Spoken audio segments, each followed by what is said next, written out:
everybody. Is this working? Yes. So my name is Scheer.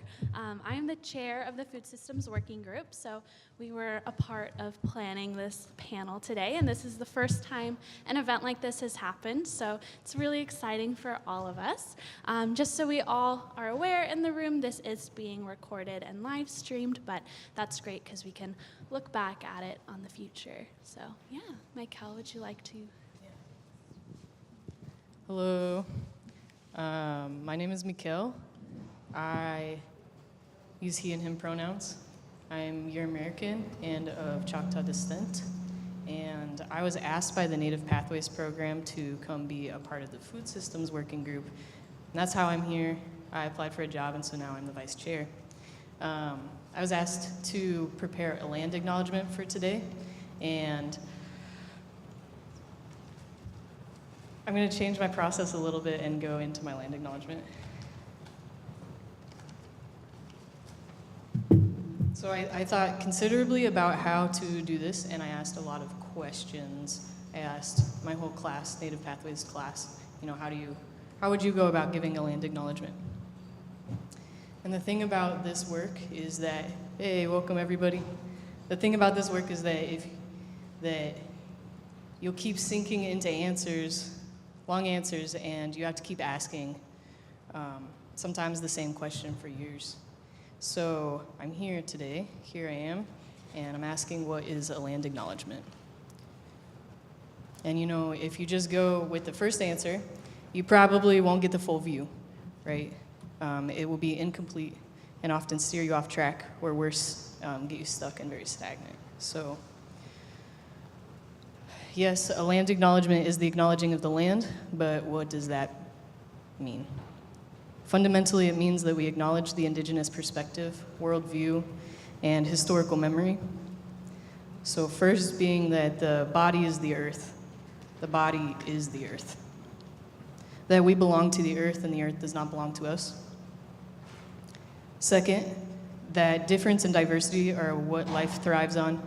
They are food for life. That multiplicity is reality, that every aspect of life is equal, belongs, and is conscious, part of the animate universe, that every creation has its own perspective.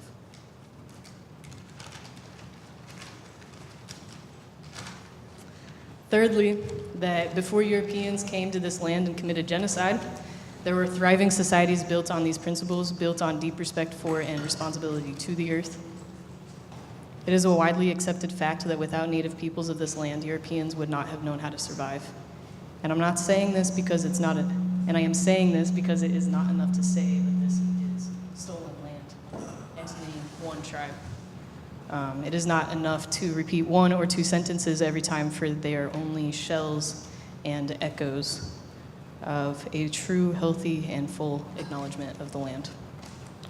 So by being here and opening up our spaces and conversations with acknowledgement of land, we are acknowledging the intelligence of each and every aspect of the land, the plants, the animals, the bugs, the rocks, and the humans, the ancestors, the water, the heat, the air, the wind, and every component of DNA, the ecosystem.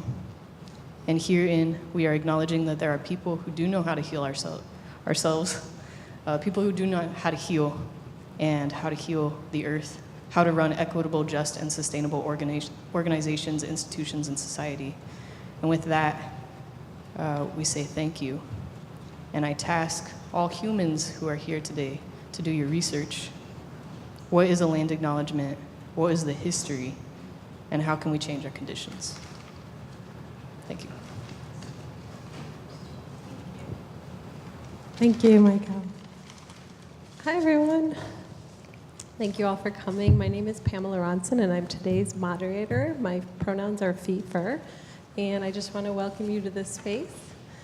And I think the most important thing for me today is that we have a conversation, that we just have a well-balanced, fair, honest, open conversation about our food system on campus. And today is the result of that. So no one's here by accident. And I just wanted to stress that I am aware of my bias. I am a farmer, and I come from the POF program in 2017, and I acknowledge that that's my bias, and I'm going to keep that in check today. I believe in closing the loops on campus. I believe in closed loop systems where the farm can be the beginning and the end, but today I'm going to set that aside. I'm going to make sure that every voice here is represented because we all have different perspectives, and I'm just going to make sure that I stay as neutral as possible. Okay, with that, I'm going to ask all of our panelists today to introduce themselves one by one. We'll have about a minute. And then after that, we'll get into the actual question portion of it. Sorry, I ate a turnip before, now it's like in my mouth, you know, and yeah, it was really good. I like the taste of it, it's still in my mouth, I love it. So we'll have about 45 minutes or so for just a straight question and answer session, and then after that we'll take a break. It'll be about 5-10 minutes, and then once we come back from the break, we'll ask everyone in this room, what does a just and sustainable food system look like to you? And we'll be able to talk and discuss for about 20 minutes, and then we'll wrap up. So that's the agenda for the evening, and I would like to start with Lauren. Yeah. Hi, my name is Lauren. I use she, her pronouns, and my engagement in the campus food system has been working with the Greenery this past year, introducing a Green Monday program to increase the amount of plant-based and local foods. I am also the GSU Sustainability Liaison, and I have been a vegan club coordinator for the past 2 years, and I'm involved a lot on campus in building community around making more ethical and sustainable food choices.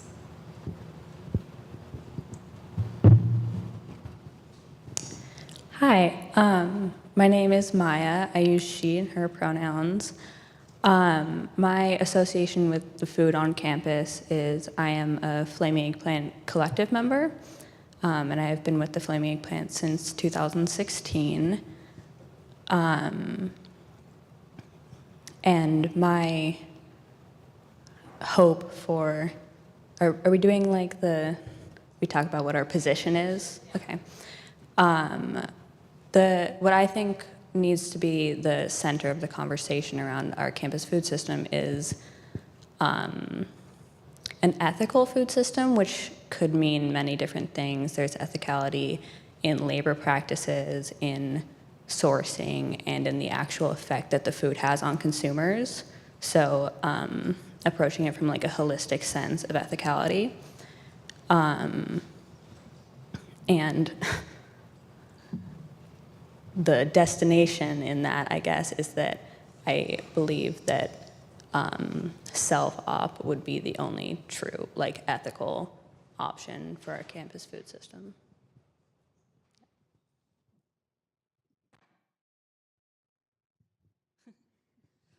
Hello.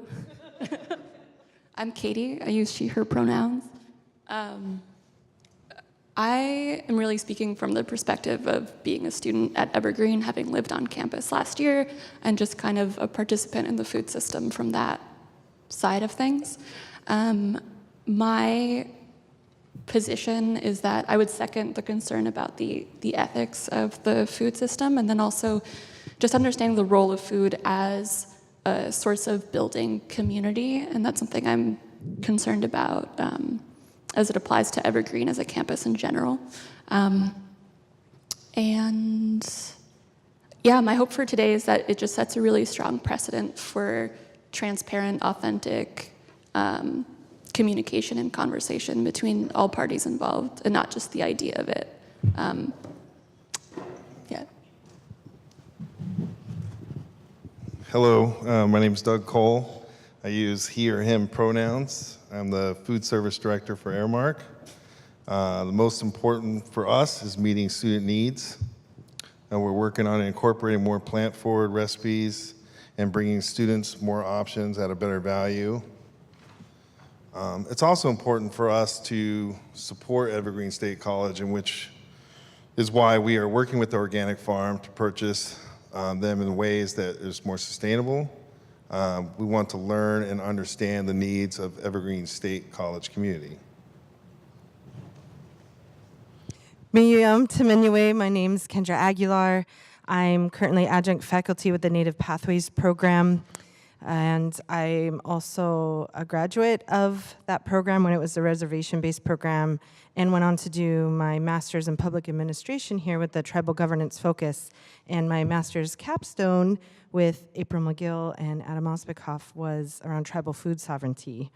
And after that, I was able to do an internship with the Squaxin Island Tribe when they hosted the 2012 Intertribal Canoe Journeys on the traditional foods team, and we created a traditional foods, the first of the journey's traditional foods meal. So I kind of come from that place, and I want to thank you, Mikkel, for your land acknowledgement, and not simply just naming local tribes, for example, but asking people to do more research and looking further into what that means and the depth of that. And so my position is really wanting to draw attention to the need, in order to create inclusive and ethical and equitable food systems, that we need to consider indigenous place-based framework. Hello, everyone. My name is Sharon Goodman. I'm the Director of Residential and Dining Services here on campus, and I use she, her pronouns. And I've had the wonderful opportunity in my 12 years to be able to really work with the food systems groups. I helped work with the eggplant right when it first started, and advised that group for several years. And the food systems work group is a new group on campus, and I got to work with the students who designed and implemented that. So I've got to, in my 12 years, I've really seen the history of the food system and learned about the complexity. And I think there's lots to learn and think about. And in my position, I'm the contract administrator with Aramark, or if we have any, whatever food system, if we have any contract or self-op, that's part of my position as the Director of Residential and Dining Services currently. That could change.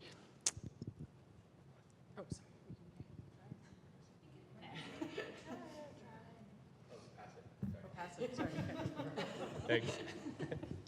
Hi, my name is Connor Murphy. I use he, him pronouns. I'm the organic farm manager. I've been at Evergreen since January of 2016, so this is the start of my 4th farming season. And the organic farm, probably many of you have been to, but it's just down this way. So I encourage anyone that hasn't had a chance to go.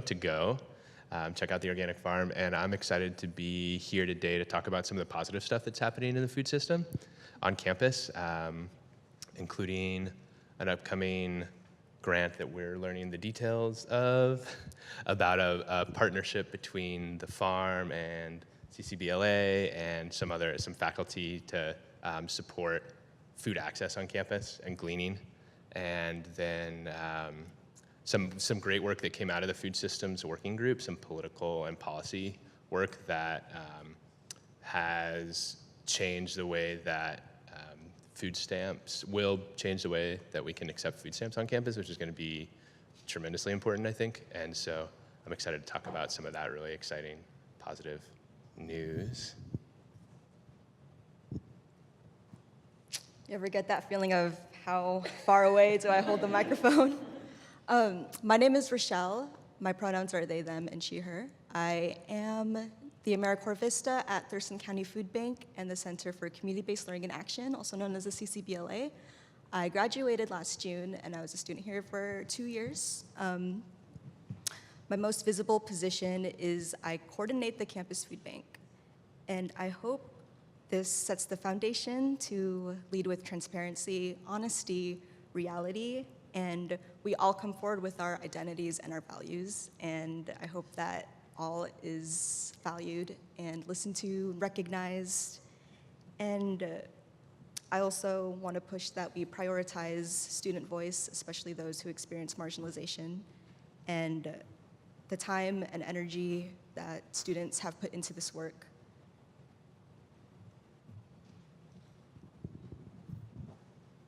Okay, thank you. The next 3 points, I'm going to talk about how the panel got organized, the history of the food system, very briefly, and then some conversation norms. So, welcome everyone who just came. How the panel got organized was that I remember back in 2017, I did the POF program, I audited it, and I remember one of the components of it was that you had to do market for credit, meaning you had to sell produce at the market. And I remember just watching all the staff and the faculty come along, and the staff and the faculty come along, and the staff and the faculty come along. And I wasn't seeing the students, and I was like, wait a minute, where are they? So Connor actually had a job posting. It was just like in the farm office on a cold November day, and he was just like, hey, so there's this job opening, food systems working group. And I was on it. I was just like, okay, cool, we gotta get this. So out of that came the CEC grant, where now students can purchase farm produce at 50% off. Secondly, the card reader at market, which is really big, because if you don't have cash, then you can pay with your card. And now with the EBT card, that's going to be huge. And the third thing was the policy that you're talking about, the EBT bill passage. How can students use food stamps on campus, or the EBT SNAP benefits? It's interchange. And then Aaron and I have worked together on that over the past year, and out of that sort of those three things came the idea from Martha and Sarah and Prita as well. How do we have an opening? How do we talk publicly about the food system? Things are changing. Things are happening. How do we talk publicly? So that's how the panel got started. And I hope it's a yearly thing, right? Yeah, Mikkel would like to lead that way, to have a yearly happening. Secondly, the history of the food system. And Sharon, I'm going to need your expertise here a little bit. From my notes, let me go back. I have, basically in 2003, the college lost $500,000 with the Bon Appetit contract that we had when we went out to bid the request for proposals in 2003. So we put another bid out. And Sharon, correct me if I'm wrong with any of this. I don't have the dates memorized, but it's okay. Yeah. The contract was up for renegotiation in 2013. So in 2003, they looked at the package bid and the amenities, the hours, the staff. And Aramark was the one that offered the second highest marks in sustainability, meaning they paid $2.50 over the minimum wage, and they had benefits for their employees. And they were the ones that were the closest to the mark to being sustainable. And so Evergreen went with them. And for the past 10 years, right, 2013, and then it was up for rebid, they re-signed on in 2013, and now I believe August 31st, 2020 is sort of the end date, where 2022 is the official end date, and we're trying to prepare before that. What does that look like? What does a just and sustainable food system look like in the future? And so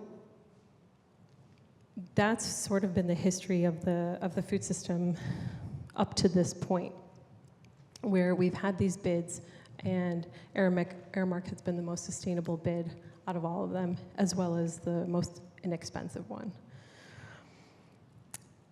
We feed about 500 students a day in the greenery, so that's roughly 2,500 meals a week.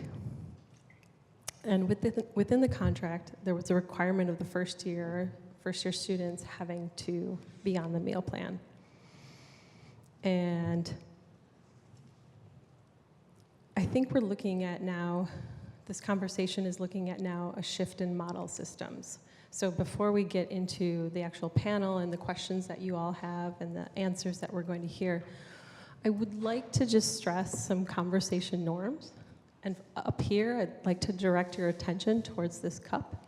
If you can think of filling it with your favorite beverage. And if we just think about a C, for staying calm, just meaning be kind. Listen with integrity. And just stay at peace. So just being really intentional about your position and where you're at before you raise your hand or before you say something. Secondly, if you look at the U, for understanding.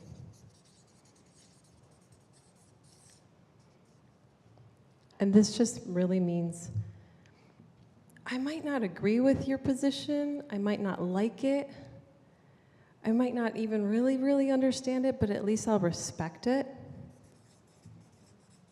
I'll respect the fact that you think that way, and I'll try to understand. I'll try this on, as we like to call it. I'll try to meet you where you're at. I'll try to understand. And the last one is the P.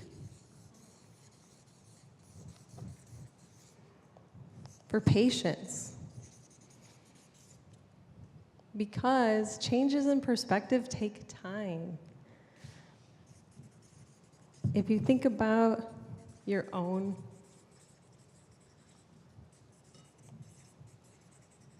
perspective in something, let's say you're like, oh, I have this really bad habit, and I really want to stop it. Think about how long it took you to actually stop it, right? And that's you. So if you think about trying to stop or start in somebody else, it takes time.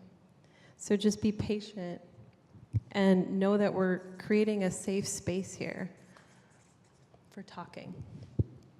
So with that, those are the 3 points. I'd like to now open up the panel for where we're at in the present food system. And here's how we're going to do it.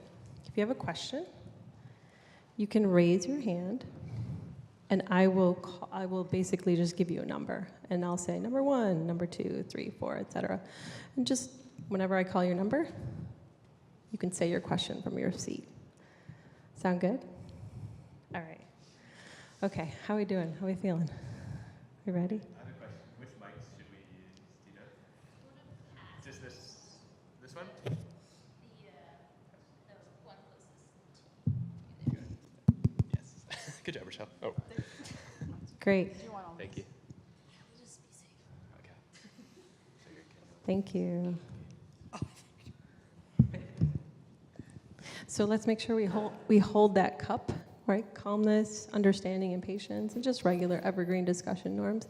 And let's talk a little bit about where we're at today. Doug, do you want to start us off, or Sharon? Where we're at today with the present food system. Yeah, I think, so where we are with the dining contract, I think there's lots of parts around the food system, so I think we can definitely focus the conversation on that, but I think of everyone in this circle in the food system, and it's much broader, right? So it's all the food served on campus. You highlighted sort of where we are in the contracts. So I'm going to be working this summer to start mapping out the process of an RFP, and hopefully I'll work with, I know Mikkel has some summer interest, and so I think that'll be a great summer project to start mapping that out and working with the GSU to think about just the physical process. So we are a state institution, and so if we are looking for another food vendor, we would have to do a request for proposal, which we have lots of actual control over, and students have always been involved in that process, and we would do that again. And we had faculty also on that committee, which was great. In terms of where we are, I think in the larger sense, I think we're in a good place. We have lots of communication with everyone at this table, really thinking about what are all the options. So I think we've been having some really good connections with the organic farm. We've been doing lots of good work around food insecurity, really leveraging the contract to make sure that there's places where we're donating, where there's donations of food, and working with groups. I will let the Flame Eggplant talk about sort of where they are in that system and where they are doing. I think we're also in a scary place because enrollment numbers are low and dropping, and trying to figure out having enough having students on campus and in housing. We were going to build new residence halls, and we're on a delay for that. So I think there's lots of questions that would make me think about what are all the pieces that we need to think about in the food system as we're embarking in the future. Of how many students we have, where are we going? But I think this is a great time to have those conversations and to think where we've been and where we want to go, and some of those ethical questions that have been asked. And I also think that there's been lots of really good collaboration and good work that's been happening, and so the right people are in the conversation. We didn't have a food systems work group until recently, so after we signed the real food contract commitment in I think it was like 2014 or 15. My numbers are fuzzy, but we formed a student group that's a really independent student group that is bringing all the players together. So I think that's a really large asset of our community, that we are able to bring a large group together to have that conversation. So is that what you were looking for, Pam? Yeah, so what else is going on? Like, what else is presently going on? Doug, can you speak to that?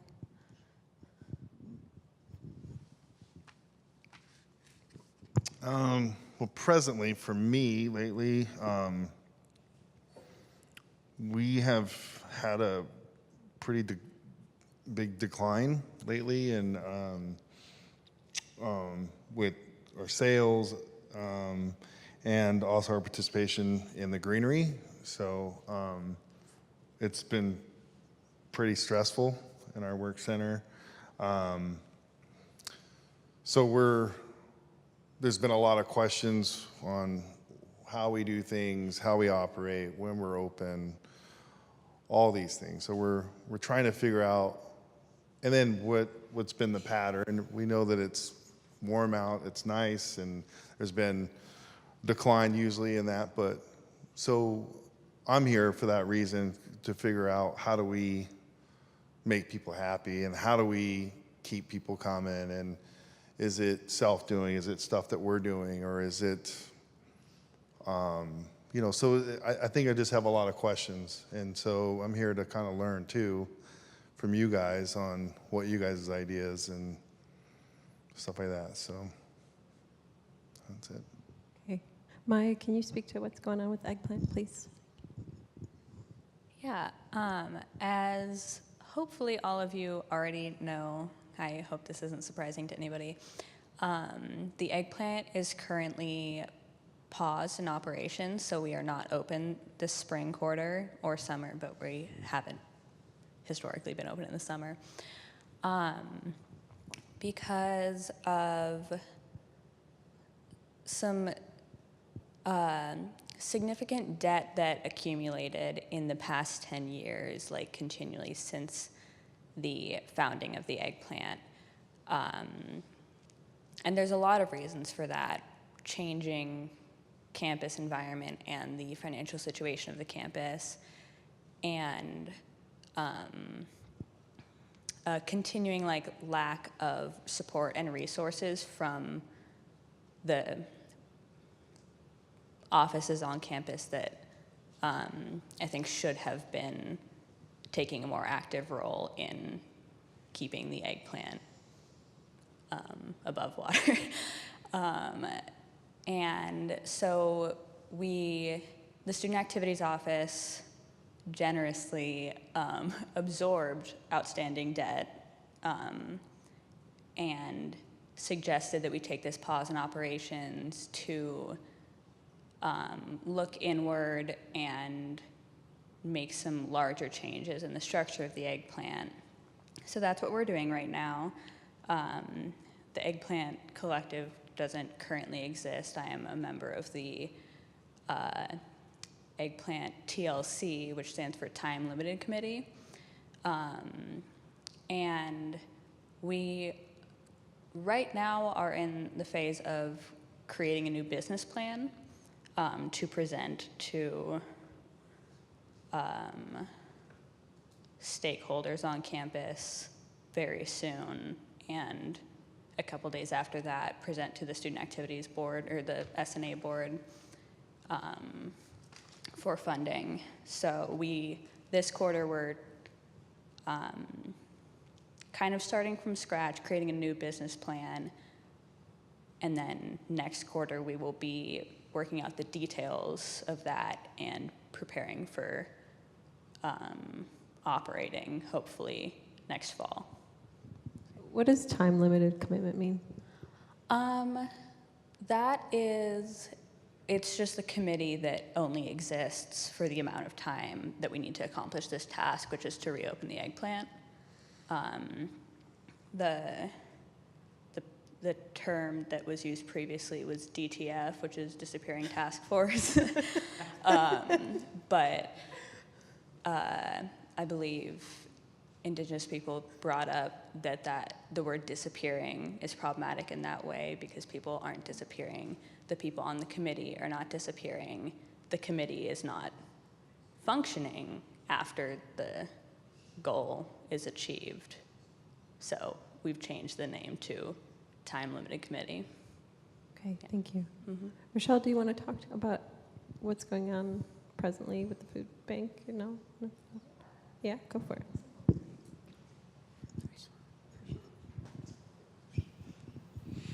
All right. One thing I do want to make clear about the campus food bank is that it's not an emergency resource. Thurston County Food Bank is abundant in food. If you think about the many ways that Thurston County Food Bank gets their food, grocery rescue programs, gleaning, Food Lifeline, Northwest Harvest, these big, I'm not good at explaining what those things are, but we are abundant in food. They recently got a warehouse and distribution center a couple years ago that is filled with food. And so people who come to the campus food bank think it's an evergreen food bank, think that there's limited supplies, and think that if they use it, they're taking food away from people who really need it. But the truth is that we get a weekly delivery from Thurston County Food Bank. We strive to meet people's needs, even acknowledging that we can't meet all needs. There's limited things that we can provide. And through donations to the food bank, or through ordering in bulk, or through grocery stores, we try to reach certain populations. So this year, I noticed that there were a lot of people who come to the food bank. There's a number of people who are gluten-free, people who are vegetarian, people who are vegan, lactose intolerant, people who have allergies. And it wouldn't be right for me to not try to go to the food bank and try to specifically ask for plant-based items, gluten-free items, and plant-based alternatives to feed the population at the school. Presently, I did some numbers, and since January, we have averaged about 62 people checking into the food bank each month. We are at around 330 households, multi-person and single, since January. And we don't only open our services to students, it's every person in the community. Thurston County Food Bank strives to be low barrier, so we don't check whether you're a student or whether you're employed or your citizenship status or anything like that. You don't even have to disclose your income. You don't even have to show us your ID, but for a check-in process so we get your name spelled right, that's recommended. And there's so many different reasons why people come to the food bank, whether it's just to get some free food or whether to take that budget item out of the many list of things that they have to pay for. And if you come to the food bank, you can see that we can provide full meals for students. And we try to have no-cook options for people who don't have cooking utensils. We try to provide a variety of food and then consistent, shelf-stable items for students. And let's see. Oh, and with the weekly delivery, we do get produce, fruits, vegetables, shelf-stable items, refrigerated frozen products. So if you have a refrigerator or cooking utensils, you can take those products. It's not the stereotypical view of a food bank where it's expired canned food or canned food, basically peanut butter and jelly, things like that. We try to offer a wide range of services. So sum up, not an emergency resource. Anyone is welcome at any point in their financial situation, any type of situation in general, welcome to use the food bank. And with the amount of people that have been coming, after snowpocalypse, there was a period of time where we were checking in around 80 people for the 3 weeks, 4 weeks after snowpocalypse. So what does that tell you? What is it? Even while the campus food bank isn't widely promoted on campus, we're not included in lots of campus announcements, and there's ways to improve that, I know. But the thing is, it's a very necessary resource. We're trying to address student hunger on campus, food insecurity, and these are ongoing issues that college campuses throughout the country face. Thank you. Connor, can you talk a little bit about what's going on at the farm? Yes. So I think just to give some of the background, so the organic farm is part of academics. And so that means that our main focus is for your education. So there's a program that's very closely linked to the farm called Practice of Organic Farming, which is a spring, summer, and fall program. And so Beth's not here because she's down at the farm keeping everything alive right now because it's very hot, as we are all aware. So Beth and I work together to manage the farm. We collaborate with faculty, students, we have interns, we have student workers. And we're just down the trail, as I mentioned earlier, so come visit. We also, another piece of background is that the farm does not have an operating budget. So Beth and I get paid by the college, which is funded by tuition money and state revenue, so thank you. But for all of the supplies that we need to purchase to run the farm, so like seeds or potting soil for the greenhouse, all that stuff comes from revenue generated through the sale of farm products. And so that's why you'll see, well, last year you would see Pam, and this season you'll see Aurora with students from Practice of Organic Farming on Red Square, Tuesday and Thursday afternoons from 3 to 6, selling produce. And as a student, that's where you can get a 50% discount on all produce thanks to the Clean Energy Committee, which Pam was mentioning earlier. It's a really exciting program that hopefully makes it more accessible for students to buy the products that are grown just down the hill on college land. So that's a really exciting thing. Another thing that I mentioned briefly before that I want to highlight is the upcoming collaboration that we're still working out the details, but there's something called Co-Curricular Funds, it's all kind of new to me. It's a new thing through the way the college is organizing academics, but essentially there's some grant money available to support student learning that's not directly credit bearing, but is related to the curriculum.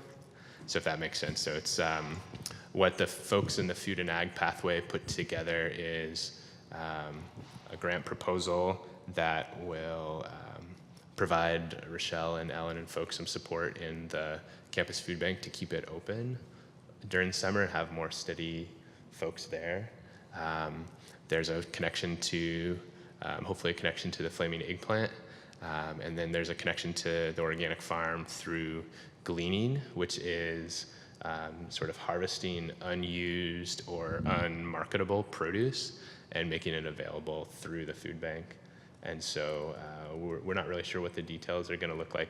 Some of us in this room just came from a meeting where we're like, I wonder what the deal is. So we'll figure out what the deal is soon, but that's something that's very excited.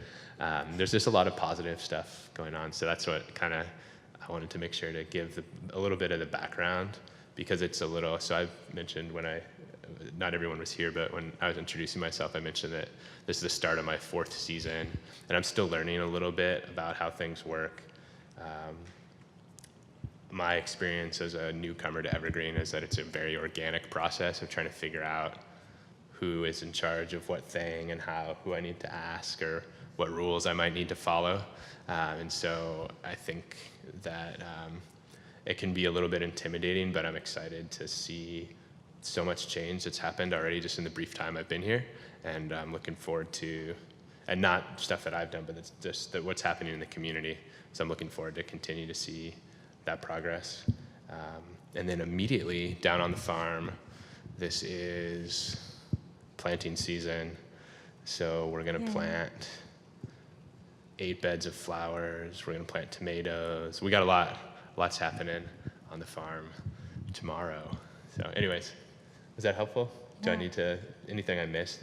What else are you planting? Oh gosh, Okay, it's an incredibly okay, long okay. list, but it's all delicious. Okay. And we hope you enjoy it.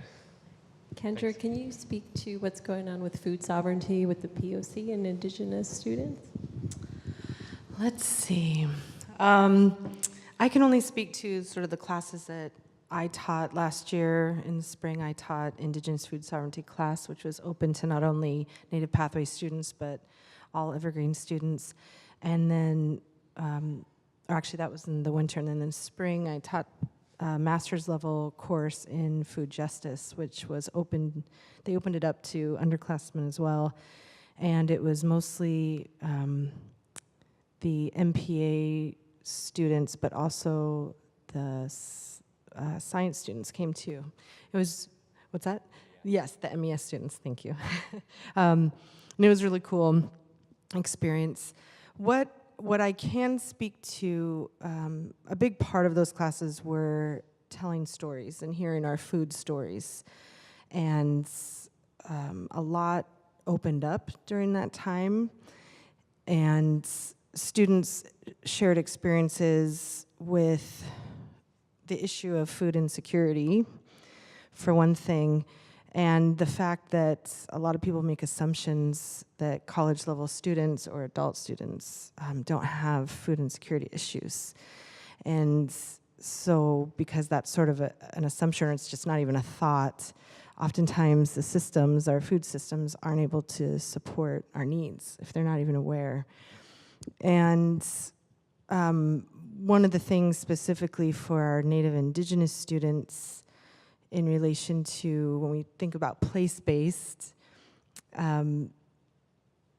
we've had a lot of challenges in the past, and this is coming from me as a student even 10 and 12 years ago as well, and now as faculty, and seeing our Native students really struggle sometimes with the things that we need as far as being able to prepare and present our traditional foods for our ceremonies and for our classes and for events that we hold here in the Longhouse or on campus that are just part of our way of life. And having to try to find ways to get around being able to do that and just coming up against a lot of barriers. And especially when we think, again, like we're on Native land, you know, and yet we aren't even able to enjoy or take part in our ceremonies fully, enjoy our traditional foods in this place. So I know that that's something that's, you know, been a constant concern. Katie, can you speak a little bit about what you talked about in your Alternatives to Capitalism class, food system-wise? So I feel like the first thing I would want to throw on the table, just to kind of piggyback off the mention of the concern about declining enrollment levels at Evergreen, is that it really seems like the abstraction student population, the students who aren't present here, are sometimes the priority when it comes to a lot of decisions that are made. And I think when it comes to, really genuinely desiring to get students like involved in understanding what this community is and the food system's role in it, it seems like that is a major obstacle. And so last quarter, I was in the Alternatives in Into Capitalism program, and we started a project kind of learning about the food system on campus. And the first things we were told right out of the gate was, oh my God, it's like super contentious and like really complicated and like this big scary thing. And I feel like that's a kind of, what? Yeah, I know. I was like, what's about to happen? What am I preparing for? But I think that says something to me, that's something that's kind of led out of the gate, and being told to students who are just trying to like understand what the heck is going on. And that kind of seconds, Connor, what you mentioned about just the learning curve of figuring out like what the hell is going on. That's a thing, and it takes time, and it seems like there's some lack of understanding what connecting all the pieces of the community really looks like, and then as well, I would say that in our like research, we learned a lot about the legacy of like all these alternatives that were attempted on campus and the obstacles that came up when each one was attempted. And it seems like there's a bit of a self-fulfilling prophecy there, where that then kind of becomes a justification for why there isn't transformation, or there aren't alternatives on campus, where it's like the presence of this very large contract with a very large vendor that has a lot of kind of restrictions and stipulations that would affect any alternative presence of food. And so that would make it difficult for that to kind of thrive, and then that not succeeding becomes a justification for why like that is needed in the first place. So yeah, that's what I would say. Okay, and lastly, we'll get to all your questions. I just want to end with Lauren. Can you tell us a little bit about what's going on presently with the Vegan Club and the GSU? So I guess first I could talk a little bit about what's been happening with Green Monday, because that was a really recent thing. So on Earth Day, we launched the Green Monday program at the Greenery. And for the launch party, it was an all-vegetarian menu during lunchtime. And it seemed like it was pretty successful, and we used that also as a tool to educate people about the ecological benefits of eating plant-based foods. And then I've also been the coordinator for the Vegan Club, and we do a lot of stuff on campus, and we're centered around food, because that's a big part of it. But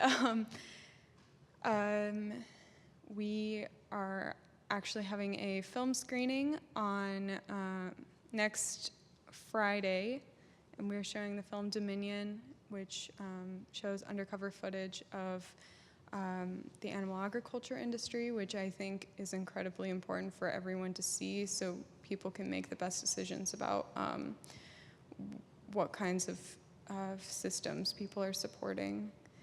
And then also for the Gooey Duck Student Union, I'm the sustainability liaison, and I've been working with trying to make it easier for students to choose more sustainable options, mainly focusing on like food and trying to work to encourage more people to use reusables at our campus locations like Einstein's and make things accessible. Okay, thank you all for giving us a glimpse into what's presently going on with each stakeholder in the food system. I want to open it up at this point. Who has questions now that we have a pretty good background of the context that we're in?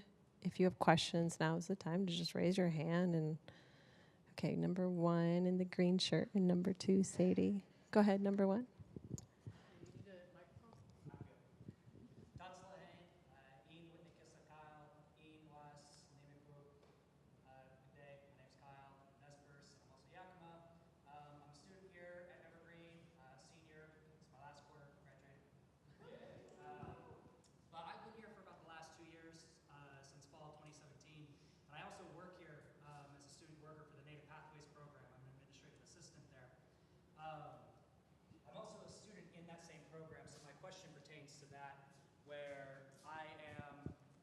Evening and weekend studies student, and just based on the situation that you guys are saying here, you know, a question comes to my mind is, historically, has there been as much lack of support for evening and weekend study students for food options as there is now?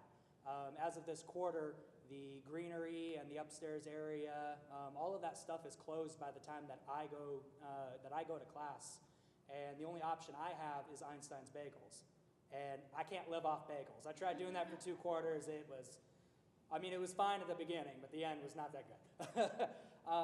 So I'm just curious, are there any plans or options that I can look at or look forward to, or that my fellow students can look forward to, that'll give more options for those students in the evening and weekend classes, so that way we can have a better and healthier diet?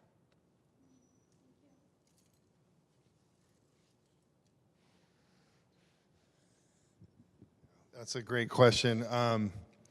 We have recently reduced some hours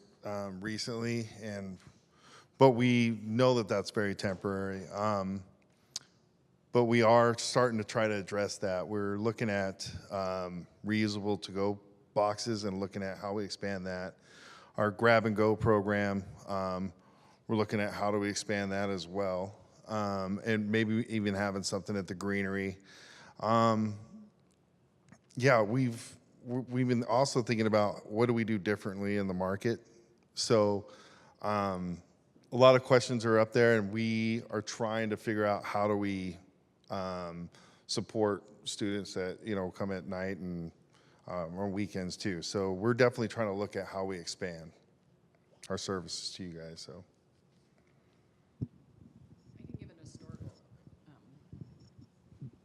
That was a great question. I think historically when the cab got remodeled back in 2010, and right at the beginning when the eggplant was open, the market was open until 10 p.m. The thought was that to really activate campus, having the cab open really late, and the eggplant was trying to be open until about 8 or 10 as well. And over time, that has been shifted and changed.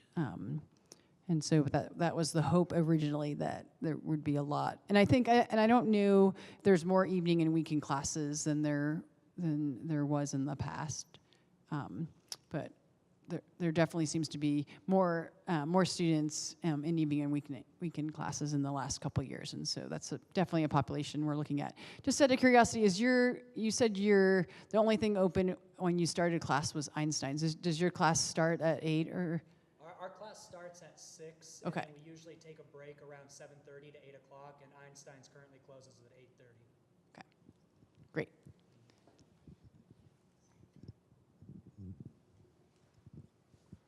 Yeah, when I started working at the eggplant, we were open, this was like 3 years ago, we were open until 5 o'clock. And I know that we were open later in previous years, and I think since we first opened, the financial pressure of like, how do we break even, has forced us to like reduce our hours to the point where this year they were like very narrow, in an effort to reduce our labor spending and narrow in on like the hours where we're really making any revenue. But in our revision of our business plan, that is something we're definitely talking about a lot, and like, how do we make ourselves accessible to evening and weekend students or people who live on campus and are here more than just the middle of the day, Monday through Friday. Yeah, I'm not sure how if we're going to achieve that in the first stages of our reopening, or if we're going to make baby steps towards like achieving all of our goals, towards creating like the ideal eggplant serving the whole community all the time. But that is definitely a very large part of the conversation in who we're serving and when we're serving them.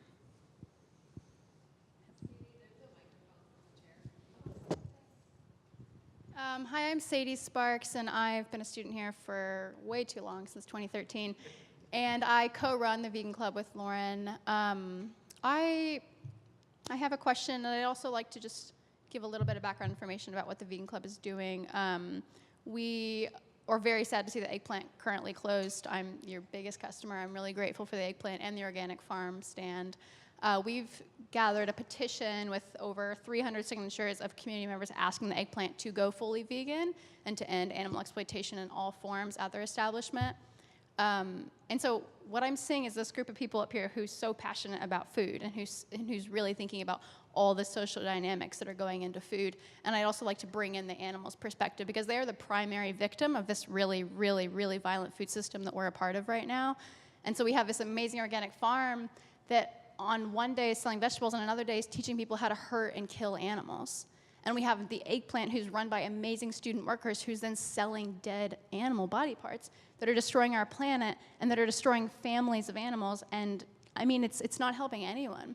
And so my question is, how are we going to move forward ethically? How are we going to move forward with ethics at the forefront, considering the animal who is the biggest victim in this problem? Thank you. One thing to consider is that factory farms are an issue, whereas people for thousands of years on this planet have developed cultural rights and ways of working with the consciousness of the animals. So part of the problem solution situation is that when we're coming up with ways to make changes, that we need to also consider racism in those changes.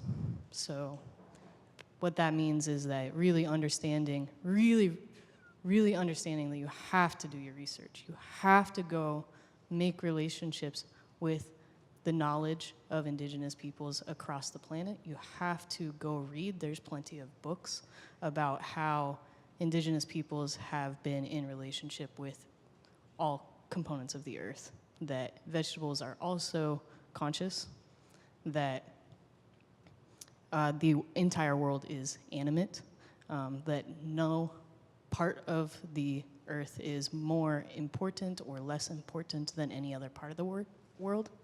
And when you go and you learn and you ask those questions and you really listen, and you remove your racism, that's gonna lead towards a broader understanding. Yes, let's get rid of the factory farms and also the racism. Thank you. I can answer from the perspective of the eggplant and our values as a group of students and our plans going forward. Ethical sourcing is a large part of the Flaming Eggplant's mission, and that will not change with our changing priorities and mission. That will continue to be a part of that. I do not feel like it is the food providers on campus's responsibility to determine the diet of the people eating on campus. I think the goal of the egg plan and what should be the goal of the entire campus food system is to provide food for as wide of a range of diets as possible, which should include vegan options, should not exclude anyone from eating on campus, including Indigenous people who have a historical relationship with animals and animal products that I don't think it is anyone's place to say that is unethical. So in the utopia self-op whole campus system, if all food providers are providing the same level of quality, affordable, like nutritious, ethically sourced food, then I would see it make sense to have maybe one of those food options be plant-based. But at this time, the eggplant fills a niche that the rest of the food on campus is not doing, and so I don't think it is fair to exclude people or to like determine people's dietary choices at the eggplant or on campus. I think those are choices that people make separately and like personally, and then come to campus looking to be provided for. Thank you for sharing your perspective. And thank you, Mikkel, also for addressing the cultural lens in your response. And I just sort of wanted to second that, in that Indigenous food systems are connected to the land. They're place-based food systems. And Indigenous people are affected disproportionately by diet-related health issues. And dominant agri-food models further threaten Indigenous peoples. For example, when we talk about farming or farming vegetables for food consumption, displaces our traditional plant relatives, and they are relatives, like you said. And so just things to consider. And that's why, I mean, this necessitates this inclusive approach. And like you said, really opening up for different cultural lenses and perspectives that maybe you haven't experienced before or heard. So thank you for the conversation and opportunity to do that. I think what we're really talking about here is just relationships to food. Like, what's our relationship to food, but also what's our relationship to the planet that provides the food? How do we think about that? And I want to just elevate it a little bit and just think about, like, where do we want to go? Because this is going to end in, I don't know, about an hour, and we're all going to go home and we're going to think about this. But like, where do we want to go in the future with Evergreen's food system?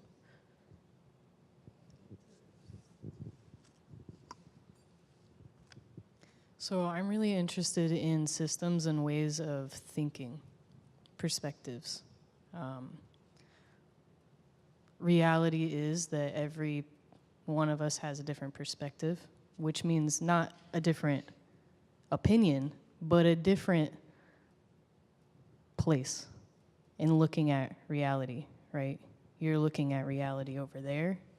I'm looking at it over here. With systems, the food system touches every other system, right? And when we're thinking about systems, right, think about where the food comes from.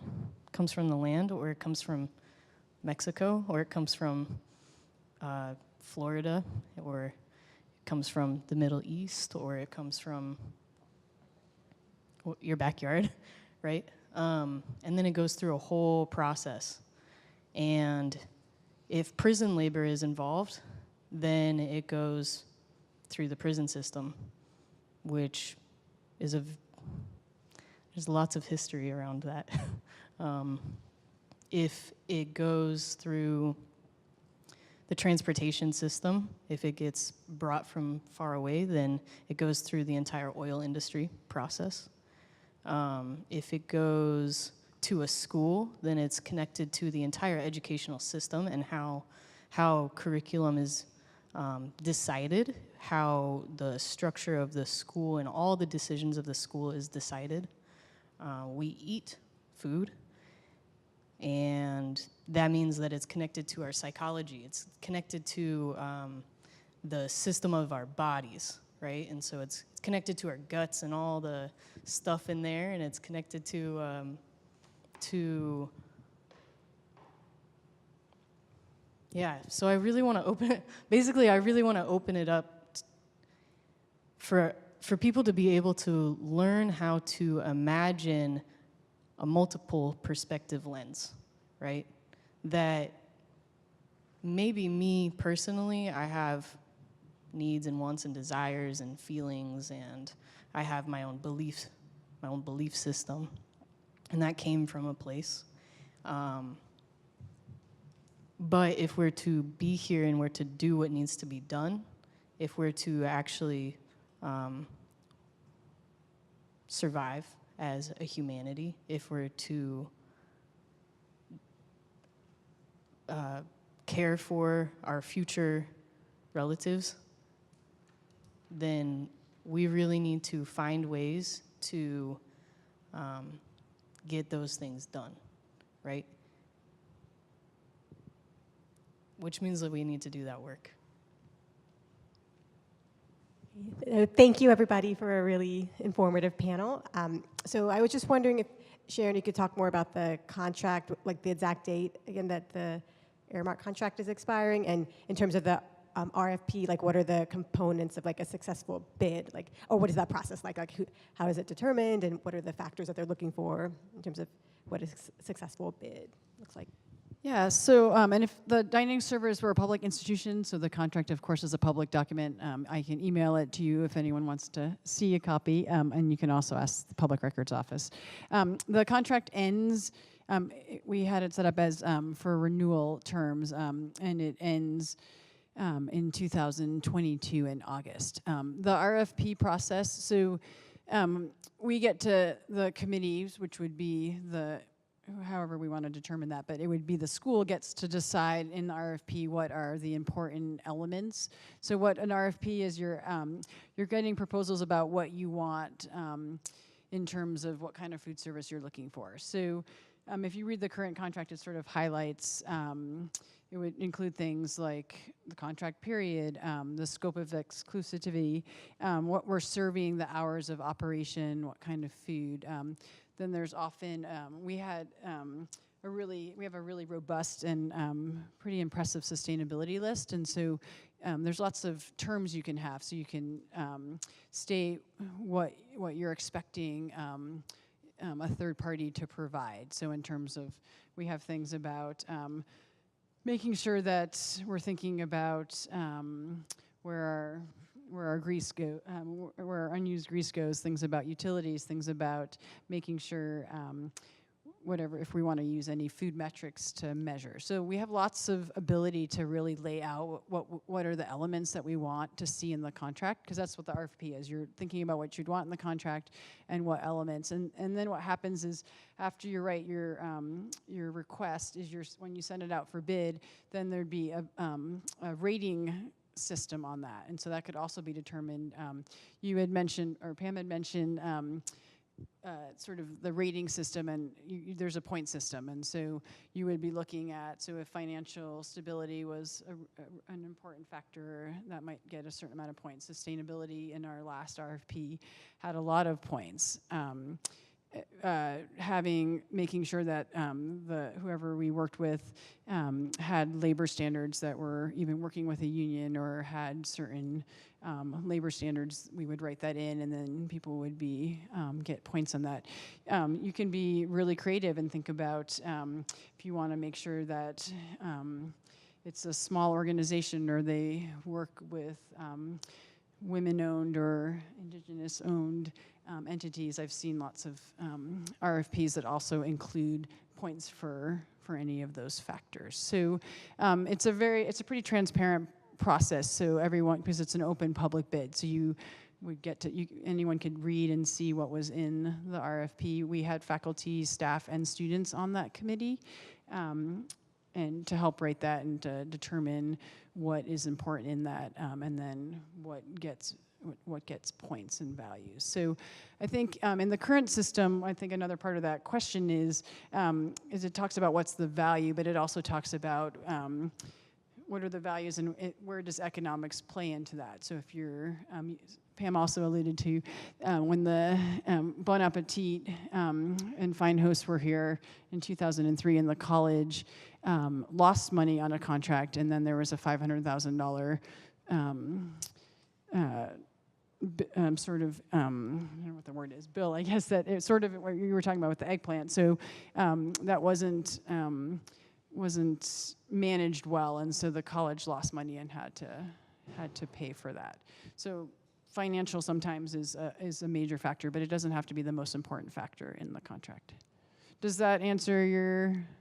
Yeah, that was helpful. Thank you. Yeah, and what I'm hoping to do is it'd be great to maybe work with a class to figure out how we could do that, because it's a whole process that I have to follow. And I'm a little fuzzy because I haven't done it since 2013, but it's all laid out and sort of what the steps are, and we work with the purchasing department to do that. But it does take about 1.5 years to just write what we want in the contract. It's a long, long and very exciting process to do that.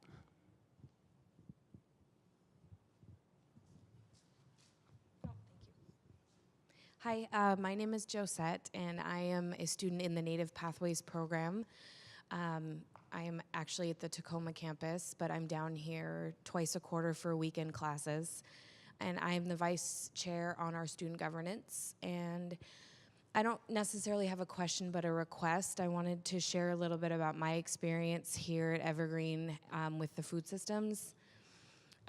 My job on student governance is to plan and execute our honoring and graduation celebration at the end of every year for our students. And natives like to eat. We have to, we do like to feed our families when we're celebrating. And we have struggled for the last 2 graduation ceremonies that I've been here to find a way to offer our families our traditional foods and the foods that we like to eat to celebrate, while still following the guidelines that the contract that the college has with Aramark requires us to follow. It's extremely limiting. There are some really high dollar amounts for insurance if we want to bring in an outside caterer, which in a Native community can be prohibitive. We have lost the opportunity to use caterers that we've wanted to use because they don't have that high dollar insurance. So my request is, when you're looking at this RFP process, would be to keep the Indigenous students in mind, in that we do like to provide Indigenous options when we host events, and that currently that is very near impossible to do. Thank you very much for that feedback. That the insurance policy and the outside caterer is actually not part of the food contract. It's part of the food policy, and that's about risk management. But I know that we've given a blanket exception to the Longhouse, and so that's something that we can look at and figure out when you're doing graduation. If there's a way to work more closely with that. But yes, I don't love the food policy currently on campus either, because there's definitely some restrictions. The Aramark contract allows me to give exceptions as the administrator for 10 times a year for different groups, so that we can definitely look at that part in the contract. But your other piece, I will definitely look into as well. Thanks for bringing that up. I wanted to jump in because I have to leave. I'm going to the bookstore to pick up our tulips, to put them in the fridge overnight, and the bookstore closes at 5:30. So if you find yourself in need of, say, a Mother's Day gift, keep your eyes peeled for beautiful tulips. But I wanted to just say how grateful I am to see so many people here. It's really cool that you folks who are incredibly busy, you folks as well up here, took time to sit inside on the most beautiful day we've had this year, because you care about this stuff and you're thinking about the systems and all of that. So thanks very much, and I'm going to sneak away, but thank you. Thank you. Yeah, let's take a break. Let's take a 10-minute break. When we come back, sound like a commercial. When we come back, we'll be asking the question, what does a just and sustainable food system look like to you? And we'll have the opportunity to really just talk to one another about what that looks like for about 15, 20 minutes. So you're welcome to come back. You're also welcome to leave, but let's take a break for about 10 minutes. We'll come back at 5:25. Thank you. Ding, ding. This is the bell for breaking up the conversations. Ding, bring, bring, bring, bring, bring, bring. Okay. Okay, what do you... Oh. What's going on? All right. Thank you for these really rich discussions. Would anybody like to speak out to what was being spoken? No? What hi. Hi. Thanks for, hi.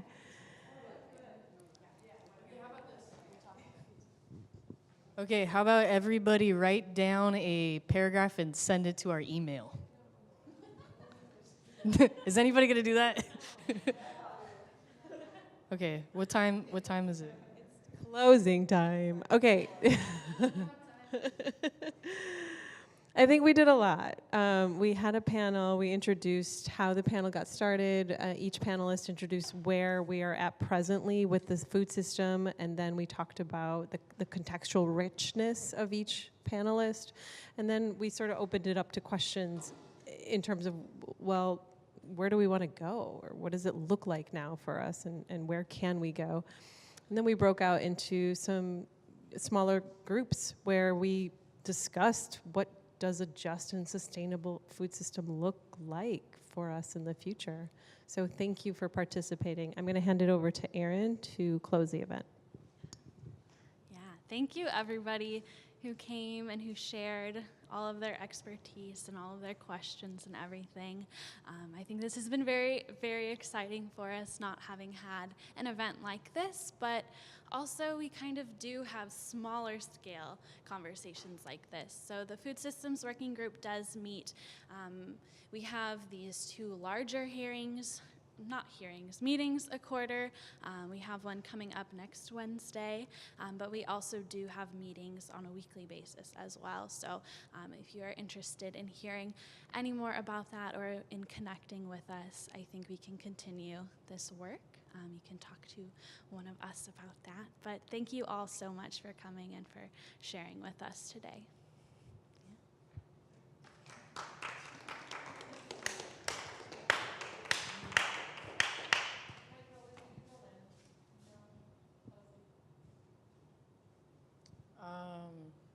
Josette, will you say a prayer for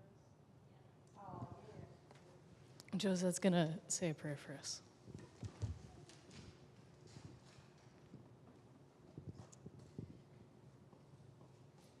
I'm still practicing protocol. I do not know my language, so this will be in English.